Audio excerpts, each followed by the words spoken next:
Painting की चोरी ने कला की दुनिया में हलचल मचा दी, विशेषकर जब यह एक प्रसिद्ध चीनी कलाकार द्वारा बनाई गई थी। विंगी, जो कला की बारीकियों को समझने में माहिर है, ने इसे तुरंत पहचान लिया। जांच के दौरान विंगी के कला के प्रति जुनून और उसके द्वारा पेंटिंग के असली और नकली के बीच अंतर पहचानने की कला अत्यधिक महत्वपूर्ण साबित हुई। उसकी क्षमता ने पुलिस को सही दिशा में आगे बढ़ने में मदद की।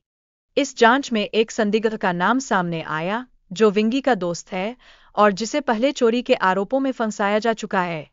यह मामला अब और अधिक जटिल हो गया है, क्योंकि मित्रता और विश्वास पर सवाल उठने लगे हैं। जांच की गहराई में जाते हुए किरदारों के बीच संदेह और विश्वास की कमी स्पष्ट रूप से दिखाई देती है। हर पात्र अपने असली इरादों और योजनाओं को छुपाने का प्रयास कर रहा है, जिससे कहानी और भी दिलचस्प हो जाती है। पुलिस और मुख्य पात्रों के बीच मुठभेड़ कहानी में रोमांचक तत्व जोड़ती है।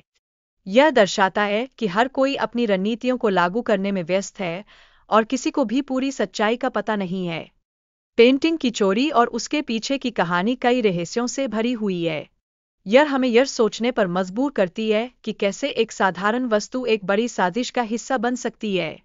कहानी में विभिन्न पात्रों के बीच संवाद और उनके मनोविज्ञान की बारीकी से समझना आवश्यक है। इससे उनके चरित्र विकास में मदद मिलती है और कहानी के थ्रिल में इजाफा होता है। पेंटिंग की चोरी मामले में दाम और मूल्य की चर्चा में विंगी के दृष्टिकोण और निर्णयों का वास्तविक प्रभाव पड़ता है, जो कहानी को आगे बढ़ाने में एक महत्वपूर्ण भूमिका निभाता है। चोरी की योजना की जटिलता और उसके निष्पादन के दौरान आने वाली चुनौतियों का विस्तार से उल्लेख कहानी में रोमांच का संचार करता है। यह दर्शाता है कि हर कदम पर कितनी सावधानी बरतनी पड़ती है। कहानी में एक ऐसा पात्र है जो अस्पताल में भर्ती है और उसकी स्थिति संदिग्ध है। वह अपने पिता की स्वास्थ्य संबंधी चिंताओं के बारे में निरंतर सोचता है, जो उसे मानसिक तनाव में डालता है। चोरी की योजना में शामिल एक महंगी कॉलर की कीमत लगभग 6 मिलियन पाउंड है। इसे एक अज्ञात चीनी व्यक्ति द्वारा खरीदा गया था, जो संभावित रूप से इस साजिश का एक महत्वपूर्ण हिस्सा हो सकता है। जांच के दौरान कई संदिग्धों का नाम सामने आता है, जिसमें से एक व्यक्ति अचानक गायब हो जाता है। यह घटना जांच को और भी जटिल बना देती है और नए प्रश्न खड़े करती है। चोरों ने सुपरमार्केट की सुरक्षा प्रणाली को अपने नियंत्रण में लेते हुए हीरे चुराने के लिए एक योजना बनाई है। यह उनके लिए एक चुनौतीपूर्ण कार्य है, जो उन्हें अपने कौशल का परीक्षण करने पर मजबूर करती है। चोरी की योजना में कई लोग शामिल होते हैं, जो एक दूसरे के साथ समन्वय करते हैं और सही समय पर कार्य करते हैं। इस समन्वय के कारण ही उनकी सफलता की संभावना बढ़ती है। गिरफ्तारी से बचने के लिए चोरों ने कई चालाक रणनीतियां अपनाई है। यह उनकी पहचान और पकड़े जाने की संभावना को कम करती है और उन्हें साहसी बनाती है। जियान और विंगी की दोस्ती पर इस कार्रवाई का क्या प्रभाव पड़ता है, यह भी महत्वपूर्ण है। विंगी जियान से माफी मांगता है और उनके रिश्ते को फिर से मजबूती प्रदान करने का प्रयास करता है। इस घटना से जुड़ी जांच और उसके परिणामों पर भी ध्यान दिया गया है। जांच से स्पष्ट होता है कि महिला की जिंदगी में किस तरह के उतार चढ़ाव चल रहे थे। महिला की मृत्यु के बाद उसके करीबी दोस्तों में चिंता और दुख की लहर फैल जाती है। यह उनकी आपसी रिश्तों और भावनाओं को गहराई से प्रभावित करता है। जांच के दौरान वे एक संदिग्ध व्यक्ति के बारे में जानकारी प्राप्त करते हैं, जो एक महंगे अपार्टमेंट में रह रहा है। यह जानकारी उन्हें यह पता लगाने की दिशा में प्रेरित करती है कि वह क्यों छिपा हुआ है। वे यह भी पता लगाते हैं कि संदिग्ध व्यक्ति के साथ कुछ अन्य लोग जुड़े हुए हैं, जो एक बड़े स्मगलिंग गिरोह का हिस्सा है। यह गिरोह प्राचीन वस्तुओं की तस्करी में सक्रिय है और जांच का दायरा और भी बढ़ जाता है। जांच के दौरान मुख्य पात्रों को कई चुनौतियों का सामना करना पड़ता है, जिसमें संगठन के अंदर की राजनीति और धोखाधड़ी शामिल है। वे अपने मिशन को सफल बनाने के लिए हर संभव प्रयास करते हैं। कहानी में एक अन्य व्यक्ति है जो इस स्थिति का फायदा उठाने की कोशिश कर रहा है।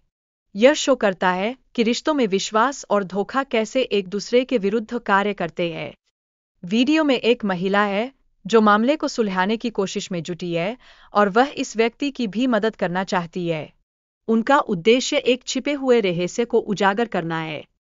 इस व्यक्ति का संबंध उसके पिता के दोस्त से है, जो उसकी जिंदगी में एक महत्वपूर्ण भूमिका निभाता है। हालांकि वह अपने पिता के प्रति गिल्ट महसूस करता है, जो उसकी मानसिक स्थिति को प्रभावित करता है। आकर्षण की तैयारी और आमंत्रण का रहस्य कहानी में नए मोड़ लाता है। वीडियो में यह स्पष्ट होता है कि आमंत्रण भेजने वाले और आयोजन स्थल का स्थान भ्रामक है। मुख्य पात्रों के बीच संवाद और उनकी भावनाएं कहानी में महत्वपूर्ण भूमिका निभाती है। यह उनकी व्यक्तिगत संघर्षों और रिश्तों को उजागर करती है, जो कहानी को और भी दिलचस्प बनाते हैं। सुरक्षा उपाय और योजनाएं, जो होटल में आयोजित नीलामी के दौरान बनाई गई है, यह दर्शाती है कि कैसे पात्र एक दूसरे से बचने और अपने लक्ष्यों को प्राप्त करने की कोशिश कर रहे हैं। किरदारों के बीच संवाद में लिफ्ट के नंबरों का उपयोग एक कोड के रूप में किया गया है। यह मोर्स कोड की तुलना में आसान है और संचार का एक नवीन तरीका प्रस्तुत करता है। लिफ्ट की 13वीं मंजिल पर एक सुरक्षित स्थान है, जिसे केवल होटल के कर्मचारी ही पहुंच सकते हैं। यह तथ्य योजना को और जटिल बनाता है और पात्रों के लिए नई चुनौतियां प्रस्तुत करता है। किरदारों के बीच एक योजनाबद्ध संवाद हो रहा है, जिसमें वे लिफ्ट के जरिए एक दूसरे से मिलते हैं। यह योजना सुरक्षा को चकमा देने के लिए बनाई गई है, ताकि वे अपने लक्ष्यों को प्राप्त कर सकें। संगठन के सदस्यों द्वारा कलाकृतियों की पहचान और उनके मूल होने की पुष्टि की जाती है। यह प्रक्रिया कलाकृतियों की बिक्री में महत्वपूर्ण भूमिका निभाती है और पूरे मामले की दिशा तय करती है। जियांग का उल्लेख किया गया है, जो इस योजना के पीछे का मुख्य व्यक्ति है।